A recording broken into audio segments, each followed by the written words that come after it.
All right, we got all our technology running now, I think. So let's get started. So we're running a whole series on STEM thinking, 3D modeling. This one is geared towards civil engineering. And all of these, all the ones I'm running, kind of revolve around the concept of modeling, whether it's mechanical engineering, modeling in 3D, civil engineering, or in programming, using programming to create models and simulation, computer coding. So this one specifically is on civil engineering, which part of that is urban planning.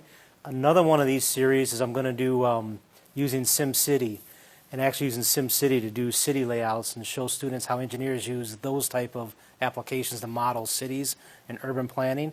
So this is the precursor to that, and the concept here folds right into that STEM thinking series. So GIS we'll talk about quite a bit, but GIS is one of the applications in civil engineering, and that's going to be a lot of what we do today is work with GIS software. So my background, working from the bottom up, I ran an engineering firm for 18 years, did a lot of software development, so engineers would hire me to develop software. And what I really benefit from now in this position is my job then was to go out and interview engineering firms, find out what their problems were, what their needs were, and then we develop software to meet those needs. Works out really nice now because I can go back to those clients and say, I'm in education now. What lessons can you give me that I can use in education? So what would students need to know to do your job or parts of your job? From there, I was a consultant on my own for 3 years. Did a lot of work in India, Brazil, New Zealand. Did not want to be overseas, did not want to be doing that type of work, so ended up teaching over the KCTC for prior to last year, 6 years. I taught an engineering architecture program. The really neat thing for me, I'm so glad I had that 6 years. I got to see a wide range of students. So I had students from all the schools, from all the districts coming into that classroom. It was pretty amazing to see the different levels students were at. And a lot of it is the students themselves. Some of it's the school, some of it's the area. It was really interesting to see that. But they came in with all different ranges. A lot of times if you got students from one school, they're going to have a similar range. They had similar classes. Over at the KCTC, we had all the students. It was a pretty interesting mix. So now today I'm working here at the ESC. I'm part of the Career Readiness Department. So we're STEM consultants. We focus on STEM applications, getting STEM applications out to teachers. We write lessons, write curriculum, and then go out on site. We'll help you implement any of this. Glad to help you putting the technology out there, even teach a class, help you just another person in the room, hands-on, working with the computers. If you haven't used the software we're going to use in a little bit, we'll help you do that. But we're under the Career Readiness Department, which is a big push in the ESC and schools in general to get students career ready. That's one of the KSA's goals is all students should be college and career ready. So that's the department we fall under. Let me have you introduce yourselves also. Avery, maybe if you want to start. Avery's the other STEM consultant here. Yeah, I'm actually, so my name's Avery Koo. I'm just going to kind of hang out back here because some of what Rick, I think, will be covering today will intersect well with some work that I'll be doing later this year. So my background's aerospace. I was, excuse me, I'm an airframe technician, a power plant technician, certified flight instructor, other airplane stuff. Airport manager with FedEx for a while. And now I taught at KCTC Aircraft Electronics, and now I'm doing the same thing like Rick's doing, working with the readiness. So what I think is going to be really interesting about what he's going to cover today is that geographic information systems and seeing how that overlays with like flight planning and flight planning software that I'm pushing out to teachers and to students to be able to use. And it's not necessarily difficult math, but it's applied mathematics, and a lot of times, we end up in math classes doing math and just doing math. We're like, okay, the implied question that students end up asking is, well, when am I ever going to use this? I want to hit the center of the target and say, I'm not even going to bother teaching you the math outside of you using it. Plan me a flight from here to there, So when he's talking about some of this analysis of geographics, I'm really interested in it. So I'm only going to be here for the first half of the day for that portion. I guess the second half of the day he's got planned to show you some lessons that are around this that are pick up, immediately deployable, available online, and hope you guys use them. Neat stuff. Go ahead, Steve. Versus Comstock Park, physical science and history back, open to put some of this even in my history class. Yes. Cool. Just, as I mentioned a little bit earlier, the map geo a little bit, Yeah. and last year, that was pretty cool. It was slick for a freebie, you know. Make sure, because there's dozens and dozens of different demos and maps I've got on here. Make sure I show you one with a time slider. They've got a time slider so you can see the progression through time of how like population changes or forest changes, but for history, pretty cool. So, we'll see where it goes. All right, good. Just real quick, are you familiar with something called Gapminder? No. Okay, I should show you Gapminder at the lunch break. Okay. My name's Dave Staublin. I'm also at Comstock Park High School. I teach math. My background is engineering. Actually, I worked in automotive industry for 13 years, and then life changes, and I got an opportunity to teach. So, I'm excited, like you, to bring applications to the math in the classroom, which is what all the students ask my main users how to do. Yeah. I love to demonstrate to the students how to solve problems and model situations. Yeah. Brent, Steve, I'm teaching 7th and 8th grade math in fourth grade. My curiosity was piqued by the description of the class and sort of looking for, I suppose, information and application for things that relates to the field study. You're all talking about how things may be used, not just up the skills and that, they relate to all kinds of other things and apply, and just looking at the places that make those connections and information teaching or other. Great. One thing Dave and I did this year, we did a little cross curriculum stuff. That's where I think kids have a hard time with in school. So, all right, I'm teaching math, we're not going to talk in science. Right. Or if I ask a kid to write me a short, 2 paragraphs, Yeah. why should I have to write? This is math class. Right. Like, well, because you communicate all the time. Yeah. Yeah, all that connection stuff. Even social studies, it's like, hey, we're going to use this program. Oh, this is history class. No, that's right. This kind of stuff really helps. Oh, yeah. And it's, being out in industry, 15 years ago, all the companies that, so 15 years ago, might have even been 20 years ago, now it goes fast. We had that big tech explosion, right? So PCs had been released, and it was really getting ubiquitous throughout the whole industry. You had all these PCs and technology, and the tech was just driving everything. Well, about 15 years ago, they said, hey, we got to get some people that aren't technology people in these companies because we're all going down this straight, narrow path. We have no vision. We have no innovation. And that was out in industry, and it was at least 15 years ago. And now schools are saying the same thing. They're saying, these silos where we got math and science and not engineering, but English in separate silos, and they don't communicate, and the students don't communicate, just like you're saying, it gets them mentally in a silo. Okay, I'm physically walking into that physical room. I'm only thinking about math. That's all I got to do. And out in the real world, it's just not that way. So that's why the big... Kids don't understand that. They don't appreciate Right. the idea because they have such a limited life experience. Yeah, in the whole writing and communication, when I taught architecture over at the KCTC, I would take my students to architecture firms. Every year they were amazed when they walked in, there'd be a group of architects talking about this project, a group of architects over here talking about this project, and you'd have a single person out here every now and then working, but that's the first thing I noticed, like, oh, these guys all work in groups. They're all communicating. Because you've got your clients coming in, you've got the builders, the contractors, all your vendors, they're all coming out on these projects. You're constantly communicating when you're engineering or architecture.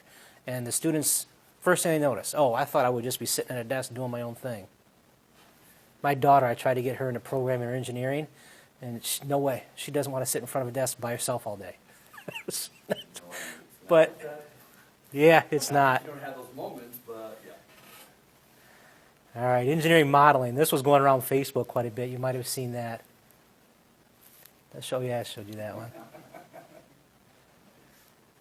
So that's a lot of what engineering modeling is, should it do this? Does it? If it doesn't, why not? Or what if it did this? So again, like I said, a lot of what we're going to talk about today is engineering modeling. And for civil engineering, we're using GIS, but there's a lot of different type of modeling that civil engineers do also. Course objectives, well, we just talked about STEM and the whole STEM thinking and getting the multiple disciplines all in one room and all in front of a student. And I think, Steve, you just mentioned about making the scenarios real, letting students come to conclusions. And that's a lot of what I've read in the past couple of years about one of the benefits of STEM is a lot of times there's no one single right answer. You're giving them a scenario. And just like when I was in engineering, I'd engineer something, and if I went back to it 2 years later, I would do it differently. Same objective, but I'd do it differently. Either technology changed, my vision changed, but you just do things differently. If you have two different people engineering a similar project, they're going to come up with different answers often. Both might be effective, both might work for the problem, but they'll have different answers. And that's what we'll find with our students too, as we give them projects. As teachers, it's a lot harder to grade sometimes because you won't have multiple choice with exact answers. You're going to have a project. So we've got to be a little bit more careful about the rubrics. And I don't go into the rubrics today, but I do go into some student evaluations and assessments.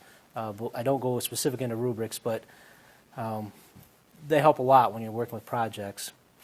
Another thing I've got up there is ease the pain. There's a staggering amount of information. Esri's website, we're going to spend a lot of time up there, and I'll explain why in a few minutes. They've got so much information. It was just confusing to get around. It's a good thing. They've blasted so much up there for free for teachers or for the public in general that it's great, the repository they have, but it's hard to get through. There's so much of it. Then in the afternoon, I'll go through some lessons for students, and basically most of the day we'll be exploring some different engineering modeling practices. So that's what the day is going to look like. Intro this morning, GIS and education. We'll break at 9:30. And then after 9:30, we come back. Teaching with GIS, that part of the day is more teacher training. So that's you learning how to use the software. And I'm trying not to make the whole day just software, but it's going to be a big bulk of the day because you have to feel comfortable using this to let your students go out and run with it. And it's really beneficial software. From there, we'll go to lunch. After that, in the afternoon, I'm going to go through a bunch of lessons. And I actually didn't write any of these lessons that I'm going through today. I might pull up a couple of the ones I've got at the end. But everything I'm going to go through on lessons are Esri's lessons that are on their website. They've done a phenomenal job. They've got dozens up there. So just going through a good set of those is pretty beneficial. And then at the end, we'll talk a bit about the NGSS alignment and Common Core State Standards alignment and where these all fall.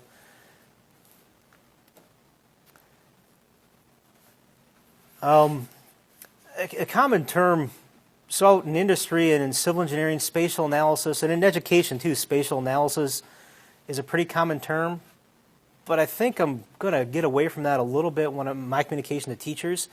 Modeling is such a common term in teaching. So modeling, we're always modeling things for our students. And if I say engineering modeling, I think it fits better into the academic world, especially K through 12. But keep in the back of your head, spatial analysis, that's kind of the overall blanket of the math and the science. Spatial analysis is, what I was trained on in college was spatial analysis classes.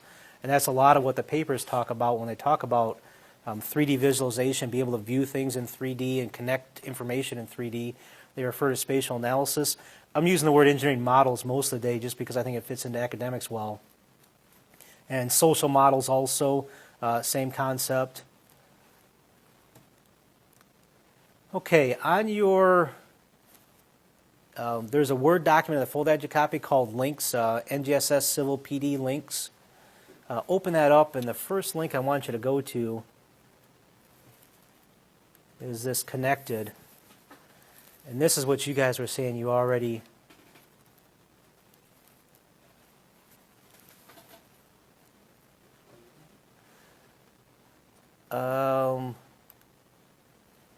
NGSS GIS Swivl PD file links. Should be the last file in the folder. Oh, the very top one. Game PowerPoint file. Oh.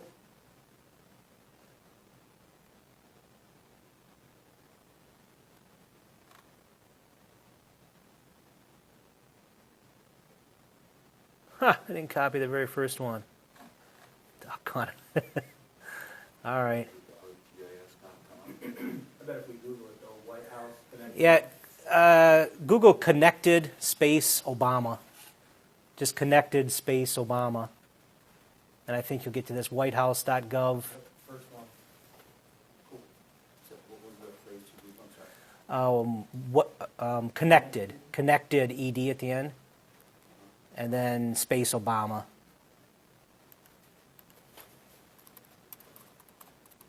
Constellation program?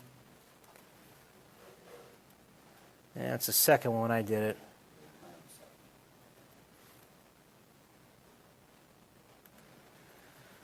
So this actually started, not this last June, but June 2013 is when they released this. But it wasn't until this last June, June 2014, that Esri released their free online ArcGIS software. If you scroll down a bit under commitments,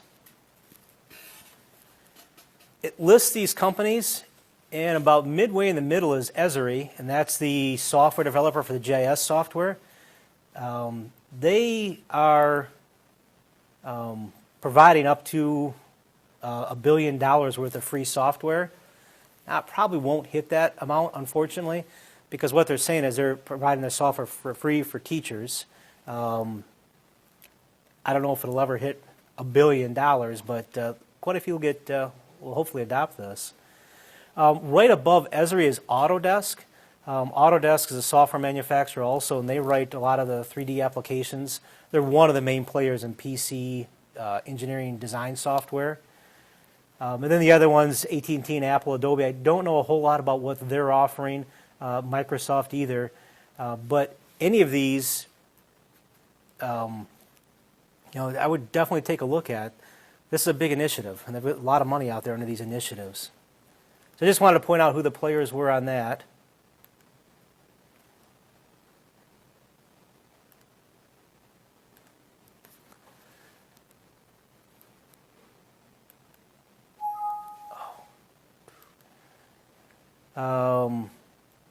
There's a video. Would you mind getting a hold of Lori Craig? You know what I don't have? Extension for this to go to the other side of laptops for the audio. And there's one in the office next to Bill, but I didn't want to go steal that one out of that office. I got you. You're back. I left it because I was playing. Yeah, you've got an audio cable. I have an extension cable. Yeah, I should get one too. That happens a lot to us, actually. I keep taking out of the bag though to play my laptop through stereo at home, which is what I do at school too. So I need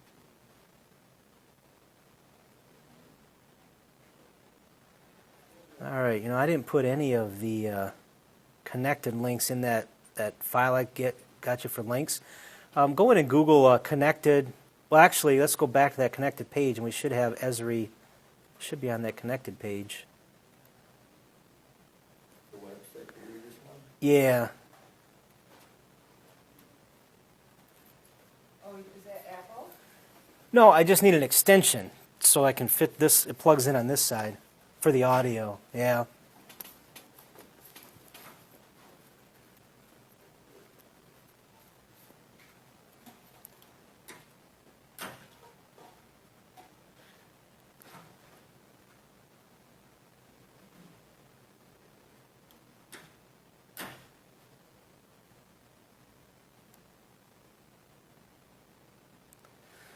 All right, under that White House site, if you go under For Teachers,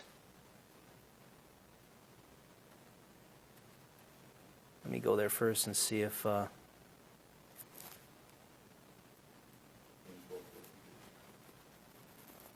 yeah, not coming up here.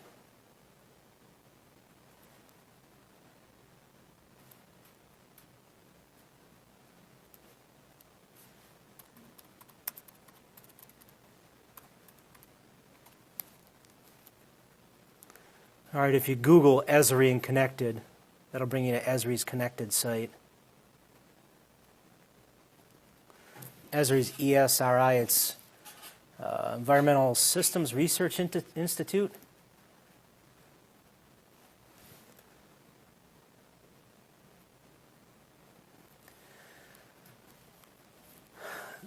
this site is a good site just for an overview of what Esri is offering. And we'll actually go into some of their online training. But just an overview of what maps are, what the apps are, and their online access. The teacher stories, there's more of these on there. Pretty good. Maybe if you were explaining to somebody in admin what you were doing, these might be good kind of lead-in stories to explain what you're doing. Student videos are also pretty engaging. I don't know how much students would actually get out of them, but they're pretty good examples of how the lessons went and what was in the lessons. Great, thank you.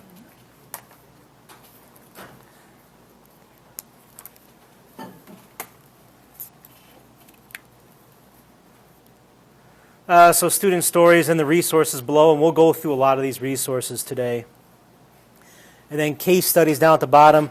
These, again, would be good if you're trying to justify to administrators some funding or some grants. A lot of the case stories are based around grants.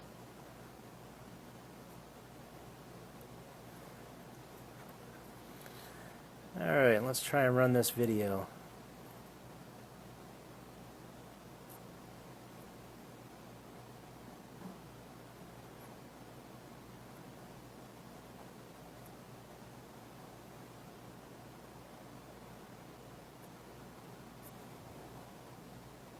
Okay, I'm not going to run that video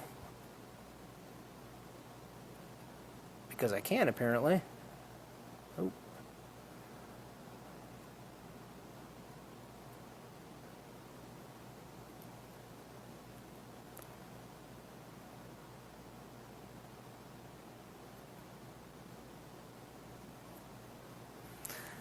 Basically the video, Jack Dangermount, I forget how you say his name, the CEO of Esri was just talking about why he put his company out there to put this much money out to teachers. We already had that conversation about STEM and students and getting them to connect with the real world. It was basically what he's going through on his video. But they've made quite a commitment, you'll see in a bit. So this is the first lesson I want you guys to do, and this starts the teacher training portion. This is where Esri actually offers a class out in, I think they've got them in Colorado and California. They're two different offices. And you can go out there for training for these. This is what they start with.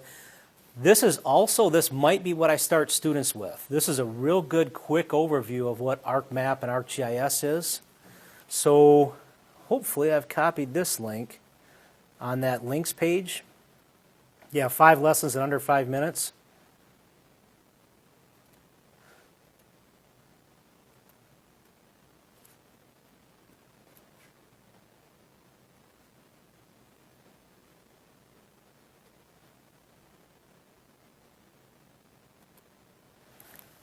I think I've got this document in that folder, actually, rather than the Google link. Yeah, it should be number 2 in the folder that I had you copy your desktop. Yep. Oops, I only copied the links. Oh, I didn't copy the whole folder. Okay.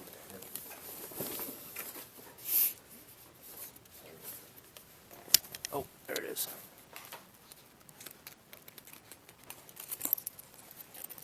There you go. This is kind of nice. We want to make our 2 mistakes for the year right now, and then There you go. I like the way you think. When will you say? Yeah, my favorite is the smart kids and tell them what to do it upset, fix it.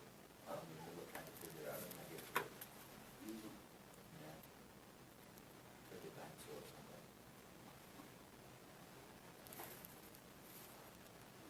So when you get that up, go ahead and, a little difficult on laptops. You'll have to switch back and forth between the steps here.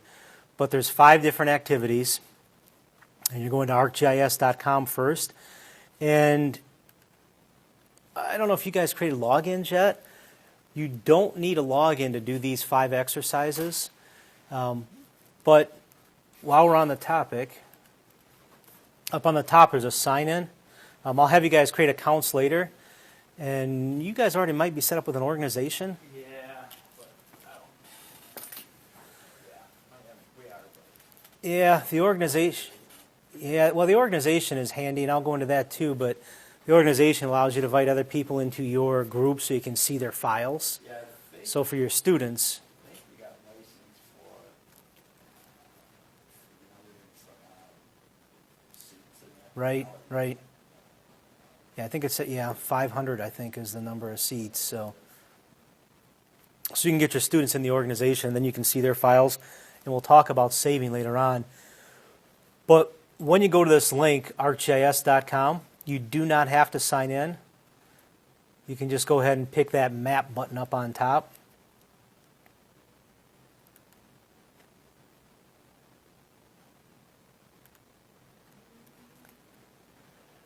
And then go ahead and walk through the steps in Activity 1. Still loading? Okay. Wait a bit here. And the first 3 activities here are really no more complex than what you do in a Google Maps or any virtual globe type of application. And the last 2 start to get into a little bit of the analysis. But for students, these 5 steps are just it may be all they need to create simple maps for things like presentations. So if I'm teaching a history class or a social studies class and GIS, they're not going to lose a lot of GIS, but I do want them to create some simple maps. I could take a student, this is a 25, said and done when you get the students involved, probably 45 minutes, 25 minutes to actually go through the lessons. But certainly in a class period, I can get the students familiar with a mapping application enough that they could create presentable type of maps they might put in a report. So this one sheet here, I think, is a really good tool just for getting that type of student up and running.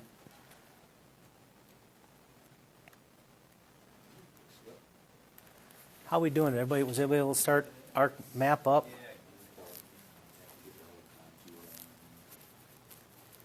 Mark is just lost it. I did, my back. I turned completely to it. That's it, isn't it? He's an engineering ninja. That's what it is. Oh yeah, you're up in there. So don't wait for me. I'll catch up if there's spots where we get caught and I need to do something up here. But go ahead and walk through those activities. And kind of what I'm hoping here is that you'll walk away from going from those 5 activities and say, yeah, my students could do this pretty much hands-off. I wouldn't have to direct them very much. And this, again, is an Esri document that they put together. It's just kind of the tip of the iceberg, but it's a really, really good start.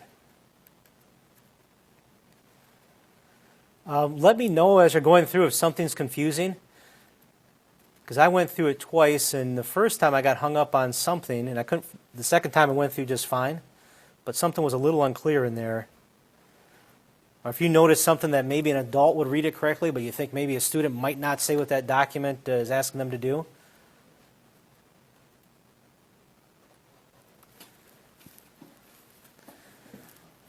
And we got about a half hour to do this, I've got in the schedule, so you're in no hurry. Go through it and kind of play around and call me over to help you with anything.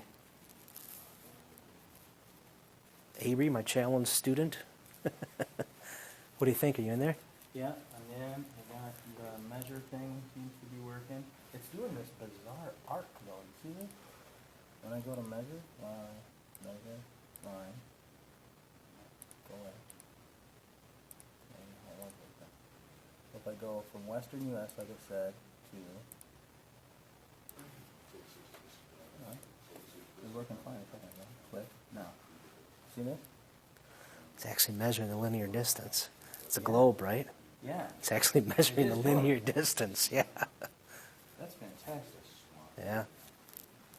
Oh, So when like line-oriented flight training, that's what that is. yeah. You don't fly a straight line. You fly around the bulk of the planet. Right. I don't think you can draw a line and get the bearing of the line automatically in ArcGIS Online. Okay. You can in the full-blown version, but not the online version. I don't think. Is that what we were talking about yesterday? Yeah. Okay. How's it going? You guys in there playing around? This is very, very similar to Google Earth, somewhat, isn't it? It is. It is. And like I said, these first 3 activities, most of this you could do in Google Earth. You can draw in Google Earth now. You can do measurements and take areas. You can annotate and put markers on it. That's all in Google Earth. And the last two steps in here starts to get into the areas you can't do with Google Earth. It still amazes me. It's been around for a while, but the photography and the level of images they have.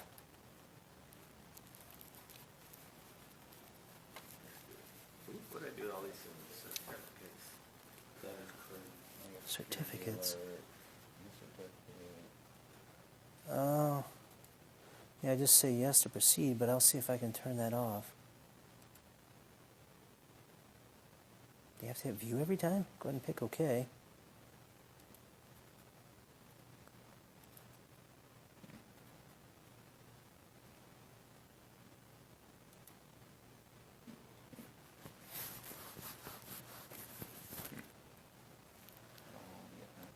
Yeah.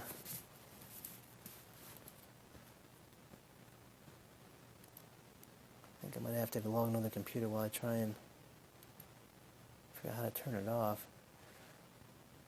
Well, let's go into... yeah, let me grab the computer for a minute. Let's see if I can just turn it off.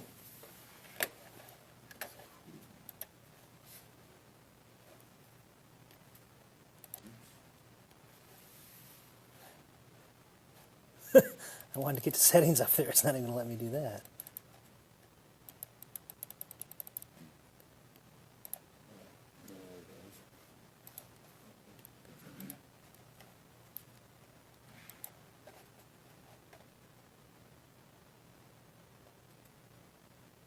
I wonder what I can do here.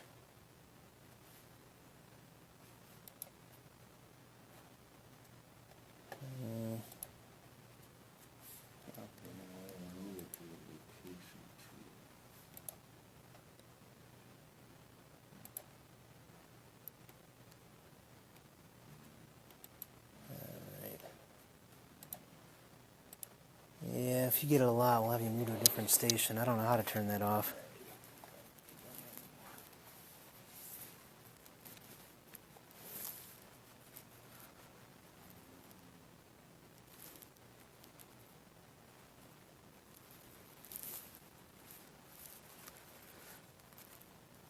Oh, you're looking up the information on that. That's cool. Yeah. Aber has just noticed if you measure, if you zoomed out for the whole globe and you measure, it does give you an arc. So it gives you, on the flat plane, it gives you the actual linear distance because you're going across the globe, a sphere. If you ever notice, if you watch like the movies where they show NASA in their control room, they got that sine wave. It shows where the space station or whatever orbital device going over the Earth. They show this giant sine wave going across, I don't know what projection of the Earth they use, but a flattened globe. They show this big sine. That's because that's the distance that's being traveled. Oh, sure. That's fantastic.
Are you talking, or do we want Nope. to measure an area? That's what it was.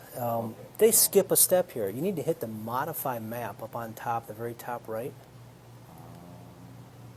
that's what it was. I couldn't remember the second time I went through because I So you automatically go did it. here Yeah, there we go. and so you could add map notes, is that the idea? Yep. Not sure which one you're on, but yeah, that's one of them. Okay, Push so pins, I lines. can do all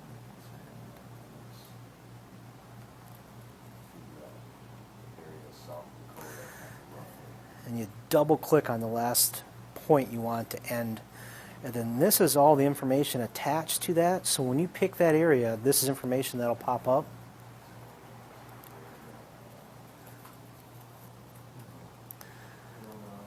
When you get to a point where it says add features, you got to pick the modify map button first. It's a ways down yet. Well, I'm trying to choose line and then measure. Okay. Yep, that's it. Once you choose it, go ahead and pick it again. Uh-huh.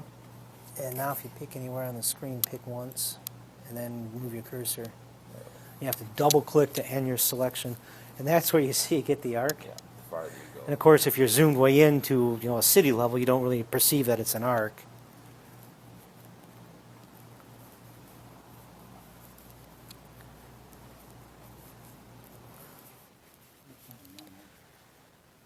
Did you pick the location one?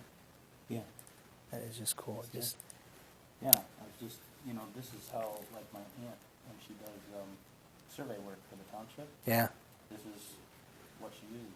This is also how my something similar, not exactly the same, but they figure slope. You can figure out how big the roof is Telling me. Yeah. right now, and then tell you, we didn't even come out. Yeah, well, I didn't. Satellite image. Which part are you on? Hitting back, I'll have a hard time to get out. Oh.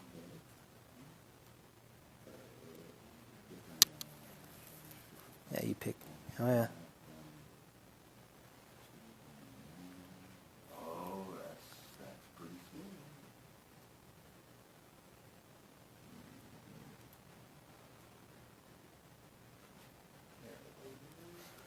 If that's slow again, well, we might swap it out when we take a break. I am going to swap it out when I take a break. I'll just flip that computer over here. Modify map. Yeah, upper right. Upper Oh, you're already in modify map. You already have the modify map. Okay. So if you pick details on the upper left, that'll give you the whole bar over there. Okay. But add is under the add, and then map notes. They have you add some notes to the map.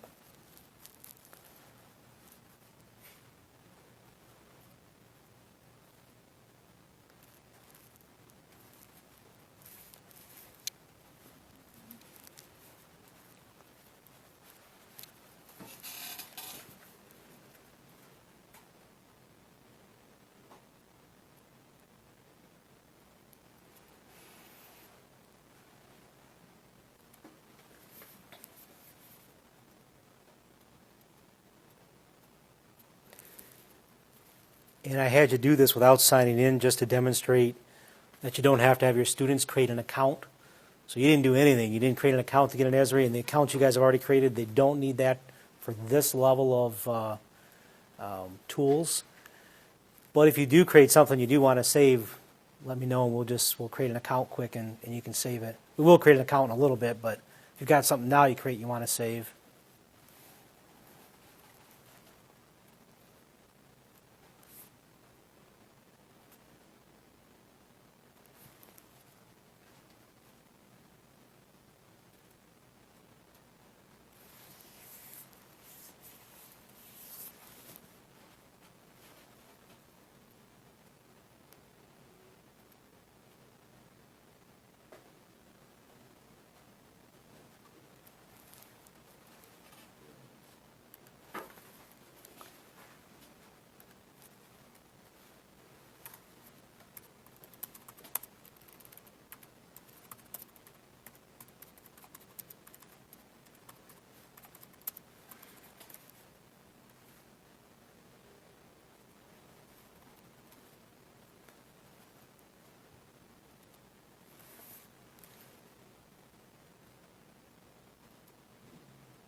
Which one?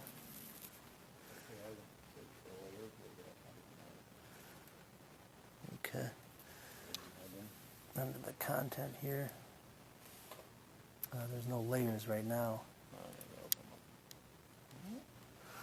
What you can do, I'll pick modify map first. And go under add. And search for layers.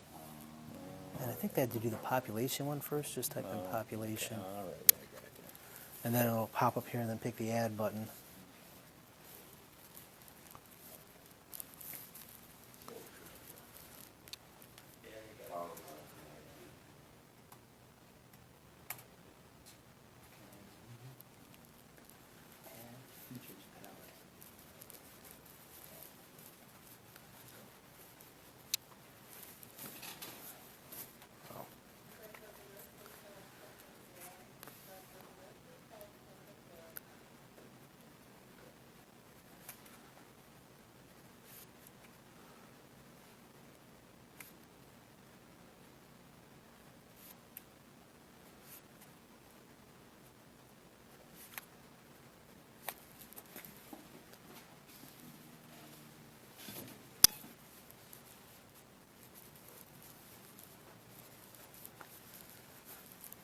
How far along did you get? Adding notes to the map. Okay. Pretty easy to follow so far. I've got a couple notes already up there. I just wrote down things that aren't obvious. Oh, other than, just to find something, just looking on the screen and being able to find it. Yeah, It's just looking around, it's just something that I've never felt. right. And that's the part our kids do well. You know, The hand goes up and. yeah. 2 seconds of Yeah. percentage. Population map, where's like, is there a key to the color here? Yeah, under Where's that hiding at? pick done adding layers, and then legend. Oh, then hit the link. Yeah. Okay. All right, so you gotta hit done and done it. Then you go.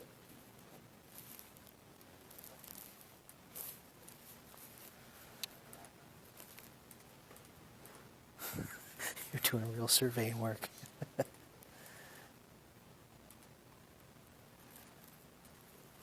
That location thing really impressed me too. This here? That, but the location marker, where are you at? Because on the iPad, I walked around with the iPad just here in the building and pick hit location, and it gave me 10-foot differences. I was pretty impressed. That's kind of scary. Yeah. Yeah, true. Send rocket. I'm having an issue now, but. So I went to the recent earthquakes map, and it asked me to turn the layers on and off. So here's that, where that link goes, but I'm not seeing, there's the oceans, but I'm not seeing any layers. What am I'm not sure what I've missed. I don't see a modify. Zoom into the U.S. Zoom in a little farther, but that should have shown it by then. One thing I noticed is sometimes this doesn't refresh in time. But yeah, you don't have any layers on there anyways. So I went to the next one, and I'm seeing All right, that's got a whole bunch of layers in there. so I'm gonna maybe Okay, go back to the earthquake one and we'll add the layering quick. I don't know why it's not... there's Oh, they don't let you edit when you're not signed into this one. It was supposed to be already done. Huh. Let me call that one up here, too. So your earthquake one doesn't have the layers on it. Apparently not.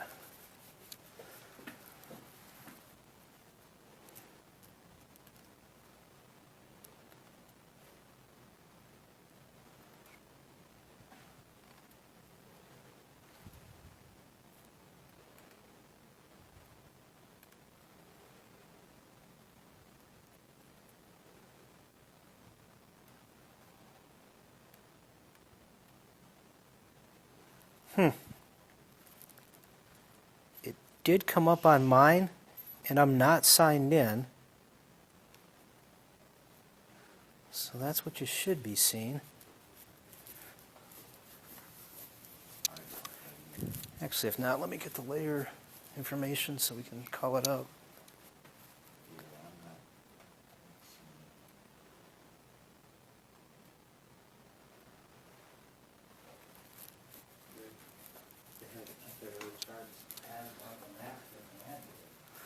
Yeah, that's what I'm saying. The resources on here are unbelievable.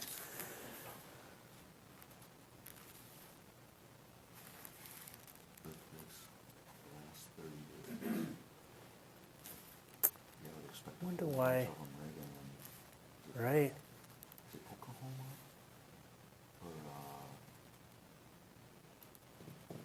Right, they had a series down there. I forget it's up there, but you don't have a modified map up there either. How would that be? Go back to one of the other tabs. You had, well, you were modify maps earlier.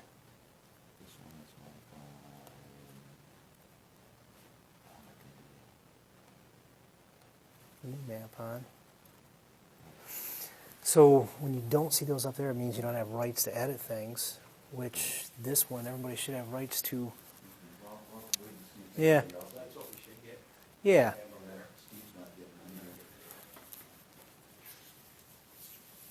in there. Okay.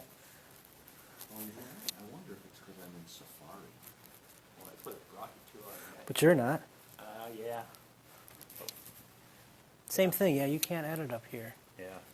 Yeah, when I open this up, it automatically do that. Mine with Internet Explorer. Okay, let's see.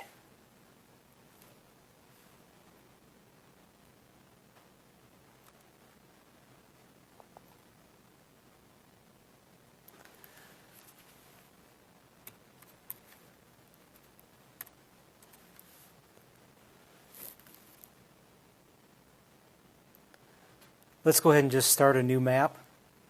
So in a new map, pick the modify map up on top.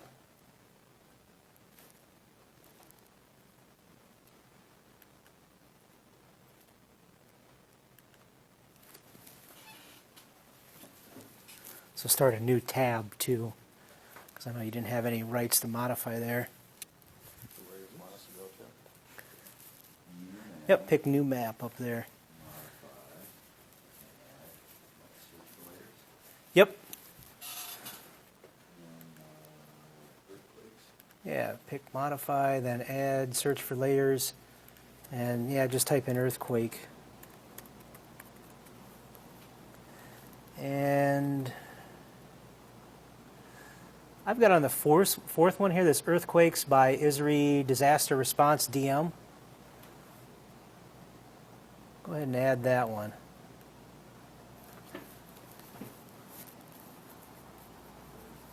Earthquakes. Where do you want us to go to? Go to details so we see our bars over here. Yep, left click on that. Oh. Yeah, yeah, we're going to switch this machine out. Details. Oh, yeah, toggle that back. Well, we want to pick modify map first. And then toggle on details so we can see this. And pick add and search for layers and just type in earthquake.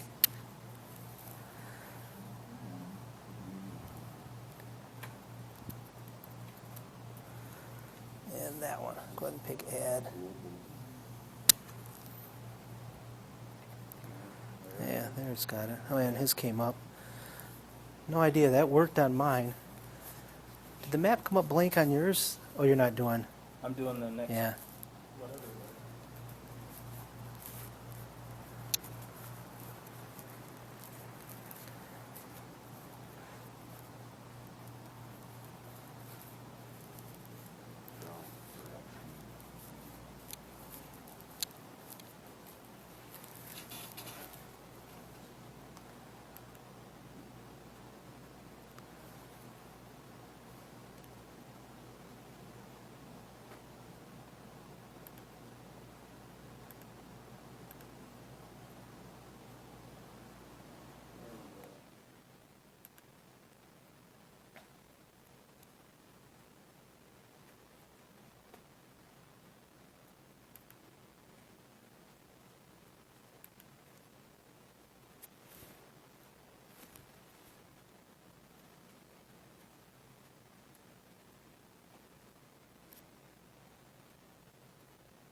looking up fracking data.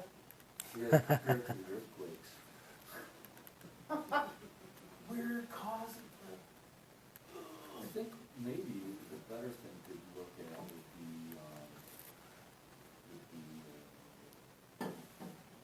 injection wells.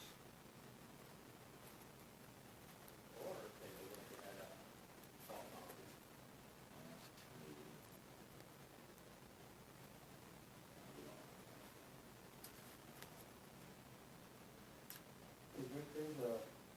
There's something I'm not getting away with. When you guys zoomed in, did you get it to tell you about each layer as you zoomed in?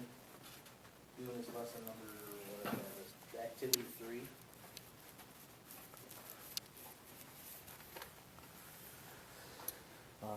Zoom pane so you can see them all. As you zoom in, click on the state, and then the county, then the census tract, and then the block, and read the text that showed up with each zoom. So you start out, Right. out here, and you use the zoom bar. And You gotta wait a bit, I think. oh yeah? Where does it pop up?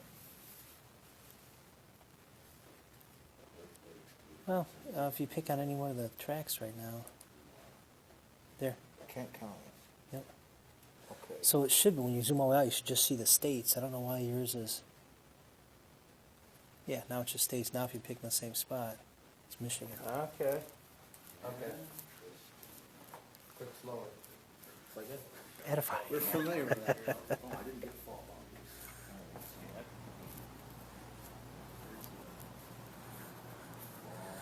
How's it going? Is it working?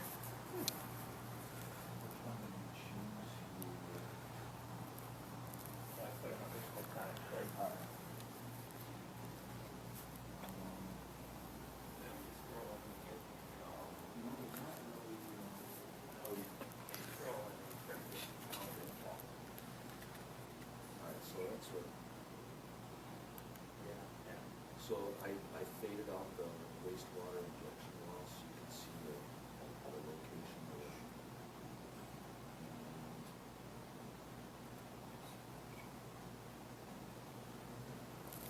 I guess there's a whole lot of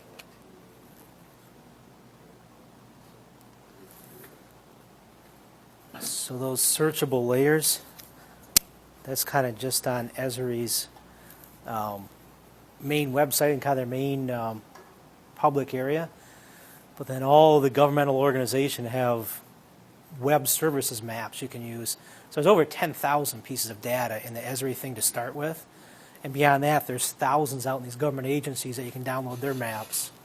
So for your students, have them do the research, have them go find things. They're going to find stuff that you haven't seen yet, didn't know was out there.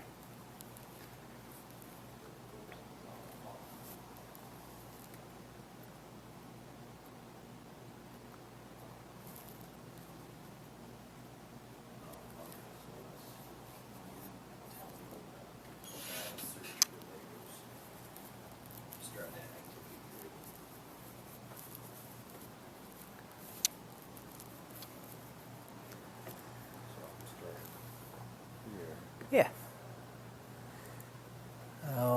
And this is where it doesn't tell you to pick the modify map. I wrote that note down up there. So for your students, they wouldn't know to pick that either. Yeah. So I wrote a note down to add that step in there. Now you've got that add drop down over there. And search for layers. Yeah, right below it. And then these are all, Go ahead. well, I was just going to say, those are all the layers. There's over 10,000 of those. But then you can search Wow. for things like population or earthquakes or whatever it has you do on that one. Which I think he was going to talk about, population density. All right. Okay. Thank you. Yep.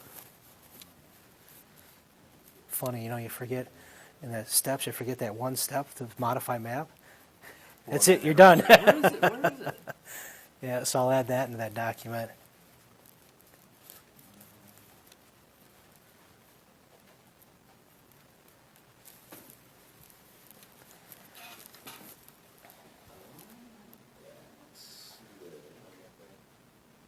So this is that last one, you get an elevation profile. There's this, with the trillion.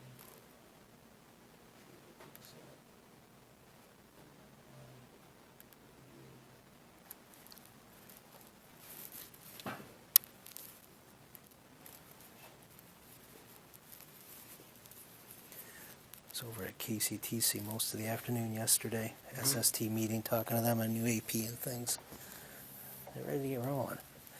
They spent a good portion of the SST time talking about learning labs. Laura Robinson and Deb Riolo are going to do learning labs over there, like dozens of learning labs. I mean, not just a couple. They're doing, yeah, they're doing a lot of them. Good. I'm gonna have to edit this thing. It's just gonna make no sense at all, you know, because my back is to it. Also, it's been viewing these guys for most of the morning.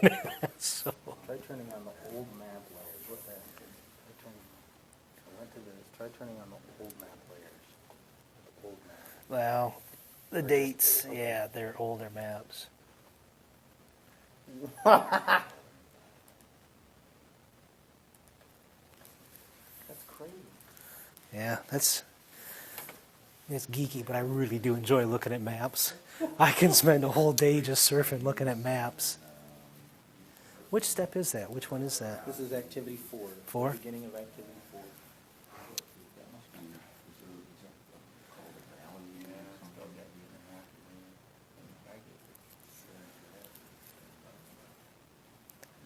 to Those are pretty slick. We'll do an exercise later on about creating these apps like this. But and Google has something similar where they take, you can do story, you can, what do they call it? You can story trip.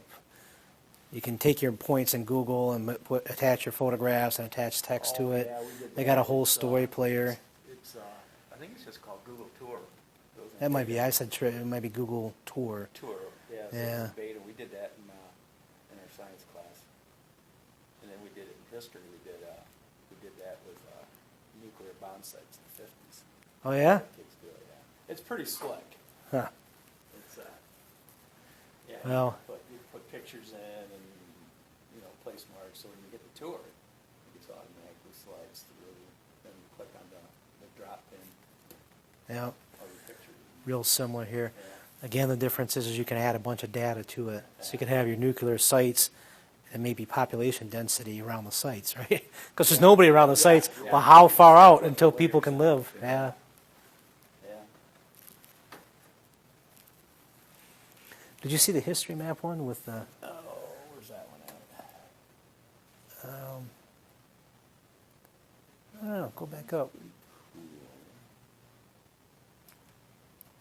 Which one were you on, Avery? 4?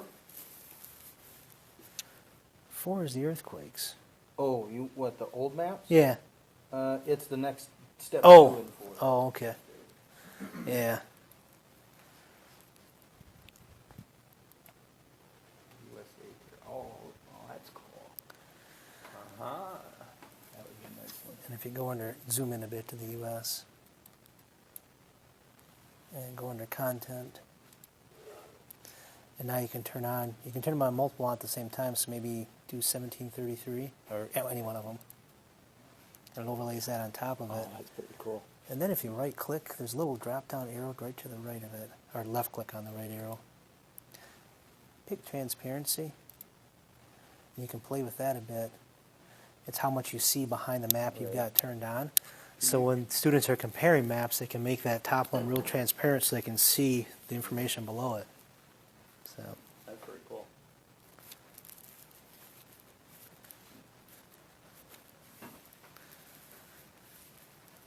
And I've done something right and try to make sure. what's that? What's the? Just trying to look at, I'm not seeing what that is. Yeah, Avery's didn't come up either, so go ahead and go back there. Zoom out a bit.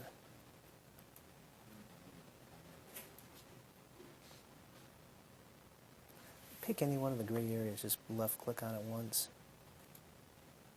And that's all it's showing you. That's the data that it represents. It's Grand Rapids, it's showing its population. So that's just demonstrating that this graphic has information behind it. That's all it wanted you to see. But you should see a bunch of different track areas. Go under, Oh, you've got them all on there.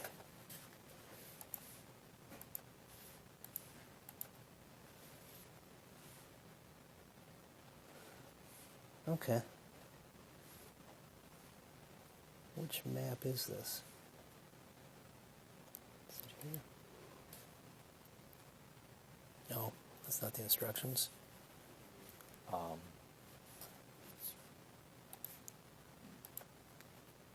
was in the third activity. Okay. Well, same result. They had you call up a different map. I'm not sure why you're in this one. It might have that Might have that been file that. might have put you in a different map. But that's all it's showing. That this part was just showing that this graphic has data behind it. Okay. Yep. Go ahead and move on to the fourth one.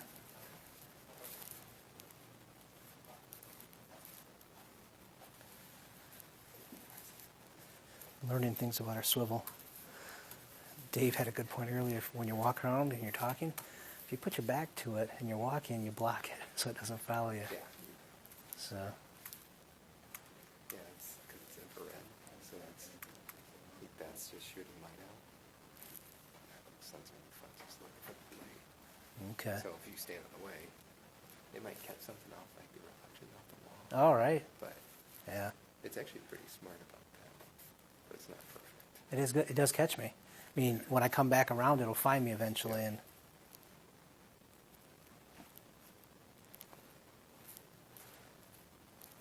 a couple more minutes, and I want to point out some things in those maps, and then we'll break at 9:30. How'd the next one go? Did you get earthquakes or not? Because theirs didn't come up either. That's what I got. Yeah, it came up on mine, but not. Go ahead and go back to my. And let's create a new map. And yes, open the map. So we got a blank map basically. And pick modify map. And pick add and search layers. And just type in earthquakes up there.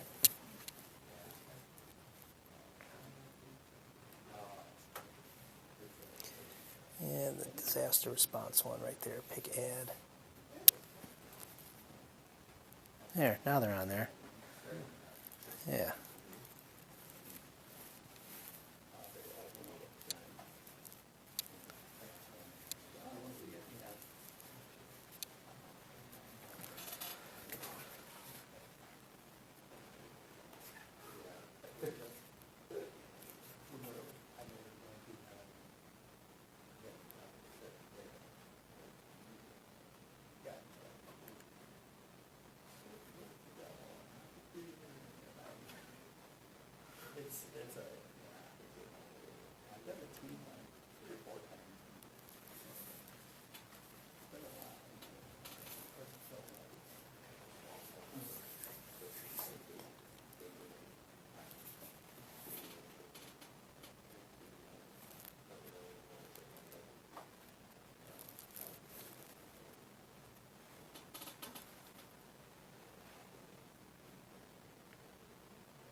It's funny, you do got to stroll around pretty slow for it to keep up with you.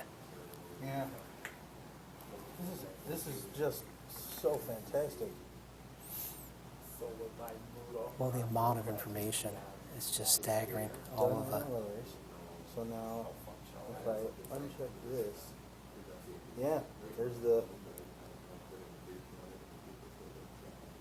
freaking right. Now look, if I turn this on, see how those coincide? What are those? I don't know what they Those are. are obstructions. So this is an airport pilot map, a sectional chart we call it. And you've got different obstructions, like this one right here. I put the U.S. vertical obstructions, I don't know exactly what data they're basing it on, but they are right spot on in the exact same spot. I know this one is 995 feet above mean sea level, and it's 260 feet above the ground. So if I just go back to that vertical obstruction, there it is, right? You know, I can see, oh, that's weird. I can see all this data in a different way. Same stuff, same location. Like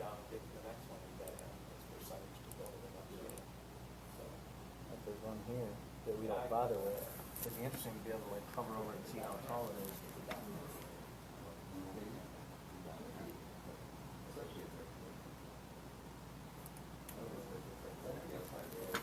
is. That's a cool map. It's a really complex map. This? Yeah. Yeah, it's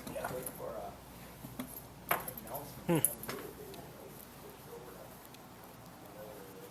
we talk about that with our drone stuff too, when we go to launch. Oh, right. Right. that's gonna work. That's nice. that's a good mix, yeah. That's gonna work real nice.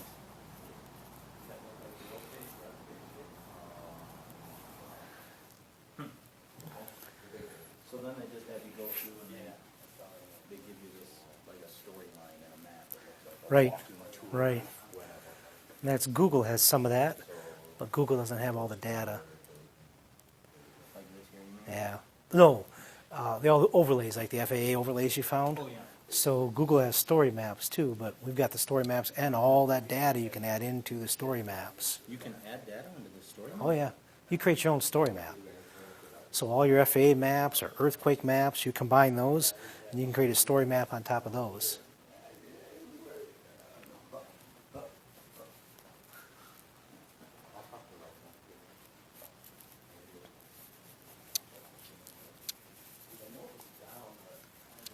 What do you think?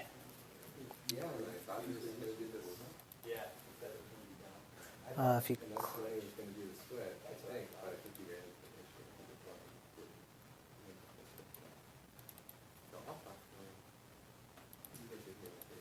Well, that's a cool map. This is where I was supposed to end up, wasn't it? I've never seen that map before, so I don't think so. Well, I was following. Is it? along. Oh, you're right. Yep. Yeah, it is. Yep, I forgot about that one.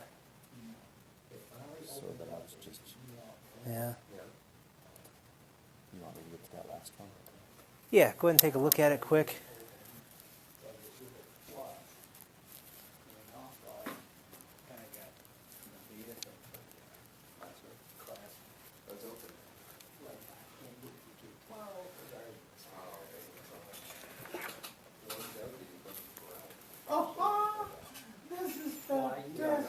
Which one you looking at?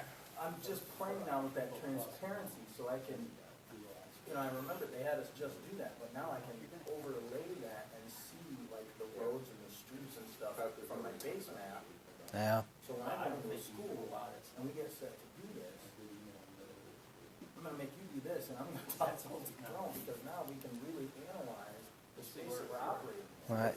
From all the different perspectives, from the FAA perspective, from the obstruction and incursion Right. perspective to And you get the students starting to think about what they're seeing on the screen in the 3D spatial. Yes. So now you're going to fly through this.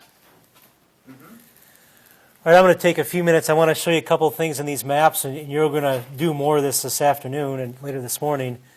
But I'll show you a few things on here, then we'll take a break for 15 minutes. Some just in a map here. I've got a note down to make sure that the modify map step is on that sheet that you went through. But I'm just going to create a new map. And once we'll sign in, it'll ask if you want to save the map. But right now we're not signed in, so you have nowhere to save. So we're just opening a new map. And then over here you'll notice I don't have my add button. So I've got to pick the modify map up on top. And that'll give me the add button. And if these details disappear over here, so if you just have the map on your screen, it's just a toggle on and off. So there are my details, which will list all my layers. And let's go ahead and add a layer to this one.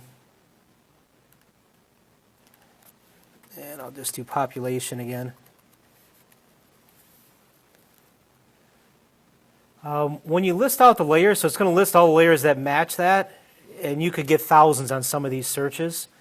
if you pick any one of those layers, not the ad, but just pick the layer itself, it'll give you information about it, a little bit of information here, but then item details. And this will be real important when you're talking to your students about discriminating against what kind of data you get. Is it valid data or not? What you will get on these layers is civil engineering firms, individuals, students playing can publish up here also. So they could publish something up into this area. When you save, I'll show you later, when you save, it doesn't automatically publish this area. But anybody could publish a layer up here. The neat thing about that is we've got all these civil engineering firms doing survey, data collection, water remediation, collecting all this quality data. They're publishing it up here that students can access. So you might want, you'll have them look at this a little bit. Things imaged by Esri, anything that's got Esri behind it has been validated, so it's a valid map, and they've at least looked at it. But a lot of things will just have people's names on them. And then you've got a description of what's actually in the map. And this comes down to how detailed you want to get. If you're really doing a session on maps and really talking about what's in the maps, the scales, how the data was collected, it's got all of that information in here. And when you start dealing with places like NASA, the National Oceanic Atmospheric Administration also, they'll have detailed information, and you can get how the map was collected, what scale it was used at. So a lot of information in the details. So I'll go back to our layers. Oh, hit the wrong button. So we'll search for layers, we'll add that population.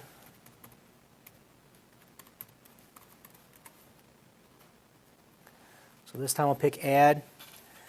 And one thing it showed you, when you're zoomed out, you should only see the states. When you pick a state, it's giving you information about that state. And if I zoom in, it'll start giving me the counties. I zoom in even farther, it'll start giving you the census tracts. And if you pick on any one of those, it'll give you information about that census tract. Now, where that's all coming from, I'm going to hit done layers, so I'm done adding layers over here, and I'll get my screen up here. Right now, the contents, I've got one layer on here. If I pick that layer, it'll show me what's under that. And these are all information layers below that. And what it's doing, you've probably seen this before. You see it in Google Maps. When you zoom in, you start getting, the further in you zoom, you get the smaller roads, secondary roads from primary roads. You get the names of roads. So each one of these layers has a zoom level attached to it. So when I'm zoomed way out, and this one doesn't allow you to change it, but when I pick that right drop-down menu, that's the menu, the options I've got for that layer. I don't have an option to change it on this one. We'll do some of that later also. But each level is going to have a different zoom level. So that layer only turns on when you're zoomed in at a certain scale. Pretty neat for students when they actually start doing that. They start getting a little better connection with what scale means. Because now they actually have to enter the scale number, and they're zooming in, physically zooming in on the map. So when they enter the scale number and they can see how far in they're zoomed, they can start making that connection. Oh, I was in far enough where I could actually see the counties, and this is the scale I'm at on that map. So I think it's a pretty good connection for the students. Also on any of these, let me go ahead and pick the census tracts here. And this just shows the breakdown of layers, what you'd see in your legend. So we've got 100 or less people, all the way up to 100,000 or more people in color. But if I right-click that drop-down, I can pick Show Table. And this is another connection for the students. And this is the whole underlying technology and the whole underlying concept behind GIS. Is each piece of graphical data has a piece of textual data attached to it. So when you're picking that pop-up window, you pick an entity that shows you that pop-up window, it's showing you the information down here in this table. And I'll expand the table up a bit. So columns, we've got an ID, just the ID of the census tract, the name of the census tract, what state it's in, land area in square miles. Then you start looking at the population, total population, the density, square foot per person. All data attached to that single track. So what we're going to talk about later is getting the students to use this as an analytical tool. So now you've got a graphic entity, and you can see graphically where these entities are and how they graphically relate to each other. Then we can look at the data behind them and start talking about the data that's attached to each physical entity and how those pieces of data might be attached. What did you click on to open all those on the left there? Under content? Yeah. So when you go into contents, you just see the top level layer. And if you look at the map over there, I've got it toggled on right now, and you can toggle off the layer and toggle it back on. If you just left click on the layer, this is all the information that's contained within that layer. Now, it will vary, the published data will vary a lot what you can do with this content. On some of this content, I can change the ranges that it shows for different colors. Some of it, they've got it locked in. It's just whoever published it, what they set it up as. But most of them will allow you to see all the underlying data under the layer in the different subsets of the data and subsets of the layers. But the important thing to convey here is that just getting that connection between those census tract, picking a census tract, and then seeing the layer, the information attached to it down there.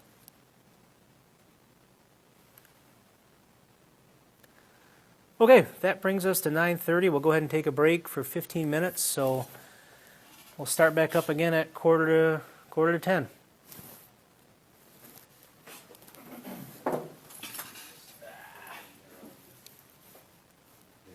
But you can make, I'm assuming you could make your own map of the layers on it.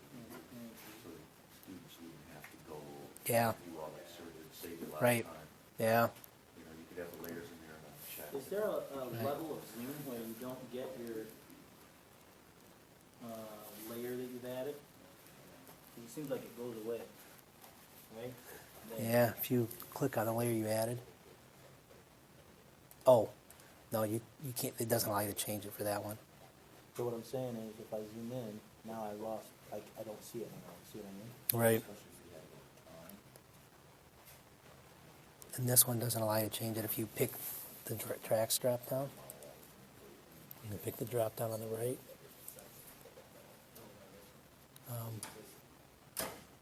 Yep, doesn't allow. Is there some Pick cases where configure pop-ups. Yeah. Nope, that's just a pop-up. It doesn't give you a zoom layer there.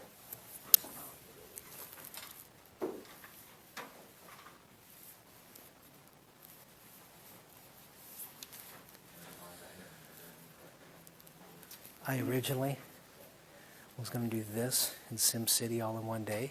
you want to pause the recording, or are you going to keep it all in one? I'm going to keep it all one day, Okay. so it's all, This and some. well, yeah, I'm going to at least stop it over lunch, Right. space-wise. Okay. I was going to do this in SimCity in one day originally. It's way too much. No, this is amazing.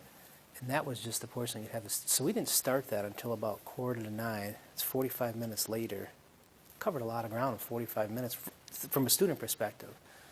And I'm hoping that document is something I can just throw at students. I got to put that modify map step in there, but besides that, I think they can get students. So in 45 minutes, you got a tool your students can use. I hope. I mean, I'll see what their impression is. You come in, you sit down, do what it says Yeah. on the sheet, work your way through. Yeah. You know, no questions, no qualms, no issues there, man. That should Yeah. be high school. Definitely high school, even middle school, I'm sure. And even that modify map, a bunch of students probably would have found that and not even asked and just kept going because they just clicked stuff, you know?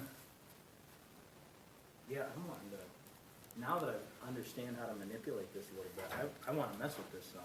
Yeah. That obstruction layer, there's got to be other stuff. You know, there's maybe 300 different, just I typed in FAA, and there's, you know, I'm not kidding, I think there are 300 different FAA layers that can be added. I have no idea what they all would even be. I would, when you get a table here, we're just talking, you could copy and paste that into an Excel and get like a linear graph on it. Oh, yeah. Yep. Yep, you can do any of the data there. Can you literally just copy and paste it, or does it output to like a CSV or something? Oh, you get a CSV for sure. I've never tried to copy and paste actually from that table. Or if you put it into an Excel. Now, we were just talking. Yeah. No, not the copy and paste. So is there like a little, how do you get it into Excel? Actually, I'm not sure. I can get them out. I can bring in data from CSV files. Columns.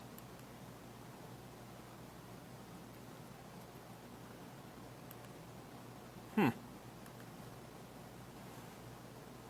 that's all.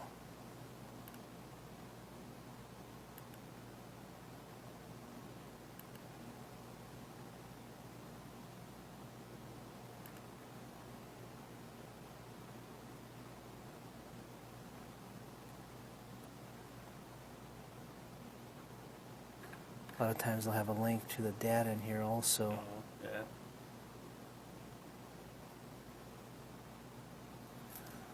I'll have to work on that. Can I show you that Gapminder real quick while we got a break? Sure. You're gonna love. You said you taught history, right? Oh, Yeah. Should I, just Google Gapminder. Gapminder. We'll get some use out of this. Gapminder. Yep. Word. There you go. Now, I promise, I watched it back to the TED Talk. So go ahead and just hit go to Gapminder. He's a, I think, physician teacher in Europe sometimes.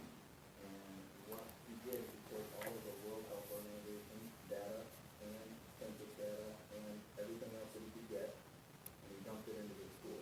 I watched it. Actually, I'll have you do it. Okay, you tell me where it's at. So let's do, what we're looking at right now is income per person versus life expectancy. If you click on that, on the little drop down, now you can change this to 5 general different things. Okay, so hover over health differently. So under health, cause of newborn deaths, cancer in females, males, HIV, hover over malaria. Okay. Yeah. Yeah. So the other one that I find really interesting, like, hover over infrastructure. Okay. Sanitation. Yeah, improve sanitation overall, urban or rural. Hover over water like that. So improve water source overall, urban and rural. Okay, so you can look at, So if you click on that, and it'll give you the. it'll change the y-axis of the graph to be that. So we could do income per person versus Oh, how my much, word. access to water. Right. Now get this, here comes the mind blow. Hit play. Starting with 1800. And you can change the speed. Oh, and then you can stop it. And you can literally see what happened when the AIDS epidemic hit Africa. Oh, my You word. see all of life expectancy drop. Gapminder. All right. Is that linked in here? Yeah. No. Holy cow. So this is actually running pretty slow. Grab your slider and, well, I don't know, maybe No. you like history. I don't. Boy, You might find this more. You can use this for, with all the info, you could use it for anything. Look at these regions, the Americas are in yellow, right? And then you can see over here, yeah, you get it. Okay, okay, this keeps it up right there. Right, so Okay. then there's another thing you can do. You can, on some of these, you can toggle on and toggle off the trails. So what it'll do is it'll give you a little trail when the dot's sliding along. And you can watch it wherever it's going. The size of the dot is the population size. So like China gets ridiculously huge in a little while. So enjoy. I mean, Oh, yeah. let me show you one other Here it thing. goes. If we go to, let's see, cons.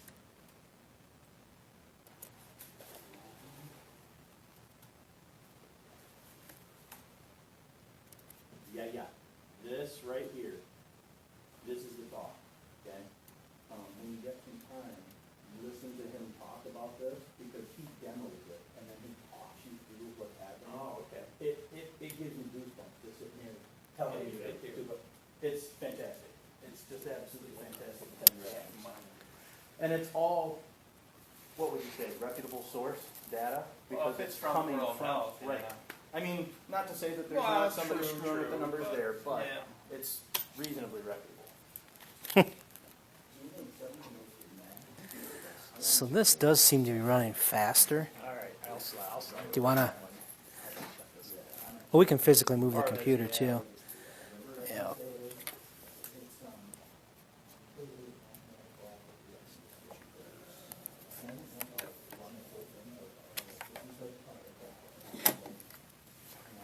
I don't know how much it's going to like us on doing the network cable. I'll have to reestablish a connection, but should do it quick enough. Or else I think we'll have to. Shut it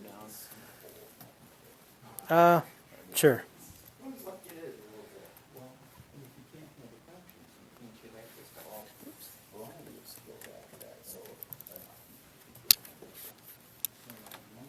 Got it.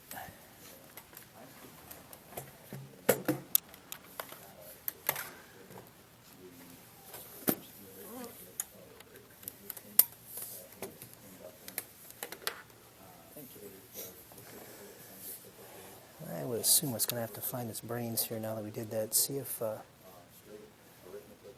we can get on the internet at all.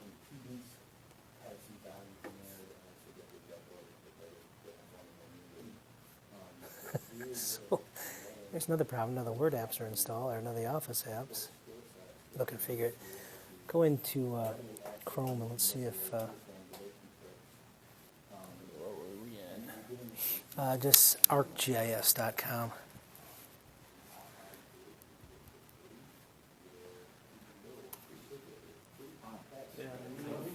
Yeah.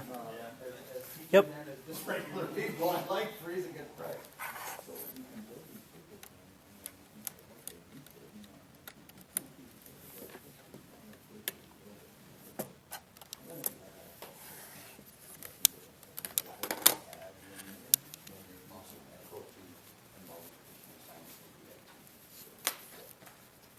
Electronic, electrical portion of the events of the future building and all that stuff too, which I was learning about, but sounds cool.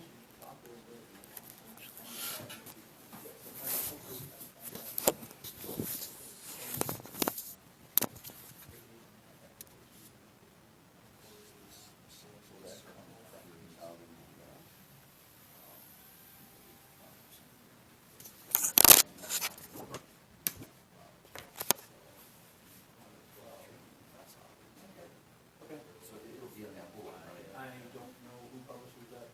It comes out in the United States, so. Hey, Rick, he's asking me a question I'm not knowing the answer to, maybe you will. Are there? When we've got, different PDs, these things will get an email, PDF for different stuff, fluoride or anything. It's like a quarter every month, you can change something in email. Is that what it means? Amanda Wall, something. Yeah. So we use it certain last name. Okay, so, yeah, because I know something I see as part of that is, Class or criminal law procedure. Yep. So what you're talking about, that Should be in there. I'm gonna say yes, I can't go in and read and say no, I'm gonna. Walmart. That's it. I got the Amanda part, yeah, I think. Yeah, you got it. I know the first letter of the last name. I thought it was She manages because- the meeting on all the classes. Okay. Yeah, look at all the stuff that you can, and then you can toggle on the trails so you can see how, you talk about slope on a graph. Yeah. Isn't that nuts? Yeah.